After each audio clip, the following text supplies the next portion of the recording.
डिस्ट्रिक्टनि सिङाव थानाय बरबजरा साब डिभिजनाव इउनाइटेड फराम एक्स एनडिबि दैदेननायावहाय मोनसे दिनै इउनाइटेड फराम एक्स एनडिबिआ जे दिनैहाय माखासे एनडिबि मा होनो थांनाय 2020 सातासानाव एकर्ड जालांनायनि माखासे क्लजफोरनि सायाव जिखिनि खामानि मावनो गोनां आरो जिखिनि मोनफुंनो गोनां बे बाथ्राखौ लानानै दिनै नैबे बरबजरानि सिङाव थानाय मा होनो काजिगाव बाजारनि साखाथिनि कमिउनिटि हलावहाय दिनै सावरायनाय जादों। बे सावरायनाया दिनै खोब मोजां जादों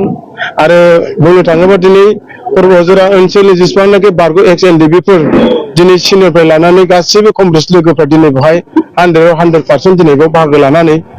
जोंनि इउनाइटेड फराम एक्स एनडिबिनि थांनाय 21 तारिखआव आसामनि सीएम मानगोनां डक्टर हिमन्त शर्मा सारजों सावरायनाय आरो थांनाय 30 तारिखआव आसामनिनो जेनेरेल एडभकेट देबजित सयकियाजों सावरायनाय बेफोरनि सायाव आगोलनिफ्राय जि सावरायबोनाय माखासे बाथ्राफोरखौ लानानै जों दिनै नैबे बरबजरा साब डिभिजनाव जोंनि मावथि कमरेडसफोरनो दिनै गासैबो खोथाखौ जों फोरमायफैदों। दिनै जों क्लियार आरो बुजिदों जे बिथांमोना दिनैहाय जों जिखिनि इउनाइटेड फरामा जिखिनि सरकारजों सावरायबाय थानानै जोंनि जिखिनि मावनो गोनां बेखौ दिनै जों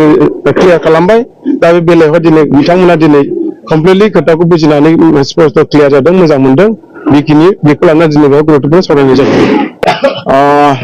थांनाय 20 तारिख सेप्तेम्बराव नंगौ भुटान हादोरनिफ्राय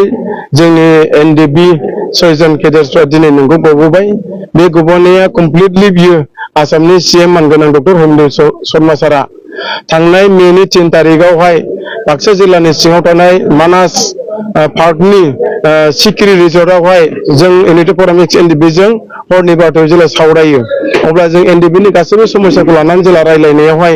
लास्टआवहाय जोङो गुबुन गुबुन स्टेटआव थानाय गासैबो एनडिबिफोरखौ लाबोनांगौनि सार्तआव जोङो फार्स्ट हिसाबै भुटाननि बाथ्राखौ जोङो सीएम सारनो जों खावलायदोंमोन। थिग बेबायदिनो सीएम सारनो खावलायनाय लगे लगे आसामनि सीएम मानगोनां डक्टर हिमन्त शर्मा सारा जोंनि दानि बिटिआरनि चिफ मानगोनां प्रमद बर' बिथांखौ डाइरेक्ट नाम खारिनानै बुंदों जे प्रमद नोंथाङा जेरैखि जाया भुटानावहाय थानाय एक्स एनडिबिखौ लाबोनो थाखाय नोंथाङा लाइजाम लिरना हरनांगौ। थिग बेबायदिनो दिनैहाय गमामायैनि बिथांनि थोननाय बायदिनो प्रमद बर' बिथाङा मावनायजों लेखाजों इउनाइटेड फराम एक्स एनडिबिनि नाजानायनि गेजेरजों दिनैहाय थांनाय 20 सेप्तेम्बरावहाय 6 मा होनो बारग' एनडिबिफ्रा गासै 8 बोसोर 9 मास जेल जानानै दिनैहाय बिथांमोना दिनैहाय गाव गावनि मा होनो स्टेटआव सफैबाय, रायजो सफैबाय। बुंनो थाङोब्ला खोब दुखुनांथाव बाथ्रा, आं मैयासो सासे क'क्राझार जिल्लानि सिङाव थानाय सालाकाटि बान्दुगुरि गामियावहाय बिथांमोनखौ लोगो हमनो थांदोंमोन। बे बिथांमोनखौ लोगो हमनो थांनायावहाय बिथांनि गिबि खेब सोंनायाव बेखौनो बुंदों, सारमोन आंहा आथिङा जोबोद उसुबिदा, मोननै आथिङा एकदमबारे मा होनो 1 बोसोर 2 बोसोर फुरा स्कुल होना दोनदोंनो, थाबायनो हाया, आवगायनो हाया। थिग बेनि थाखाय दिनै आथिं मोननायबो प्रब्लेम बेखौ खोन्थादों। आरो फारसेथिंहाय बुंनो थाङोबा 8 बोसोर 9 मासनि गेजेराव दिनै बिथांमोना बर' राव रायलायनो मोनाखै। बे बर' राव रायलायनो मोनैयाव आं मैया जिखिनि रायलायदों, जिखिनि सोंनाय फिननाय जादों बेवहाय बिथांमोना बर' रावखौनो स्पष्ट क्लियार होनो हायाखै। ओरै गोनो गोथो एसे जादों। दिनै बिथांमोना भुटाननि भाषाखौसो बांसिनानो दिनै मा होनो गोसोआव थाना फैनायबो जादों। ओंखायनो बिथांमोना दिनै बर' रावाबो दिनै एसे प्रब्लेम जादों। दा बेनिखायनो दिनै आसामनि सीएम आरो प्रमद बर' बिथाङा नंगौ मदद खालामदों। इउनाइटेड फरामनि नाजानायनि थाखाय दिनै बेखिनि बिथांमोना दिनै 6 जना गबोबाय। बिनि थाखाय जों आसाम सरकारखौ धन्यबाद होदों। बिसन नंगौ इउनाइटेड फराम एक्स एनडिबिआ जि समनिफ्राय इउनाइटेड फरामा दिनै बेवहाय जोंनि बिटिसि हालामावहाय बारग' एनडिबि हिसाबै जोङो मोनबो फेक्सनजों मोनसे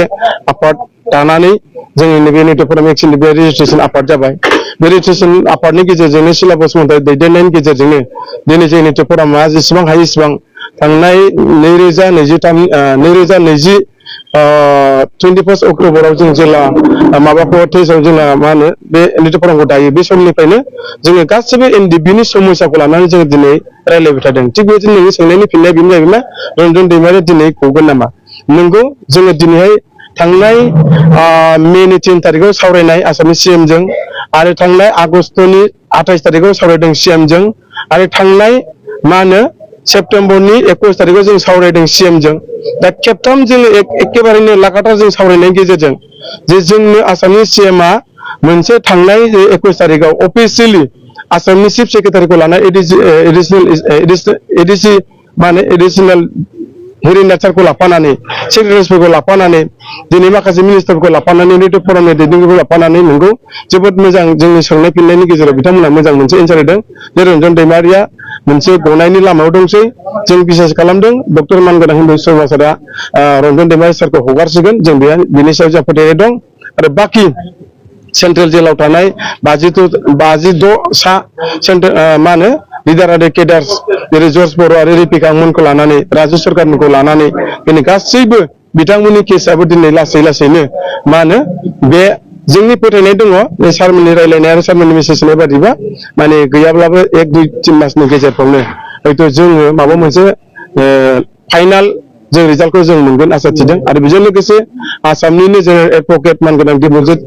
सयकियाजों जों जिखिनि सावरायदों 23 तारिखआवहाय सेप्तेम्बर 23 तारिखआव बावबो बिथांनिफ्राय जों जिखिनि मेसेज मोनदों बेवबो 100% जों पजिटिभ मोनदों बेनिखायनो नंगौ रन्जन दैमारि सारा गनो थांगासिनो दं आरो बाखि सेन्ट्रेल जेलाव थानाय केडार्स आरो लिडार्सफोरा गनो थांगासिनो दं आउट स्टेटआव थानाय गासैबो केसफोर आसामाव लाबोजोबनानै फोजोबनो थाखाय दिनै रेडि जाबाय बे मास मोनसे जोबहैनो हागौ आरो आउट अफ स्टेटआव थानाय जेसेबांनाखि जोंनि एनडिबि केडार्सफोर दं बिथांमोनखौबो बे मास मोनसे लाबोजोबनानै जेरै भुटाननिखौ जेरै बरनदों थिग बेबायदिनो बरननो थाखाय आसामनि चिफ मिनिस्टार मानगोनां डक्टर हिन्दु सरमासारा दिनै इउनाइटेड फराम एक्स एनडिबिनि दैदेनगिरिखौनो जोंनो बेबायदि मोजां मोनसे मेसेज होदों बेनि थाखायनो इउनाइटेड फराम एक्स एनडिबिनिफ्राय आसामनि चिफ मानगोनां डक्टर हिमन्त बिश्व शर्मा सारनो जों इउनाइटेड फरामनिफ्राय धन्यबाद आरो थेंक्स हरदों।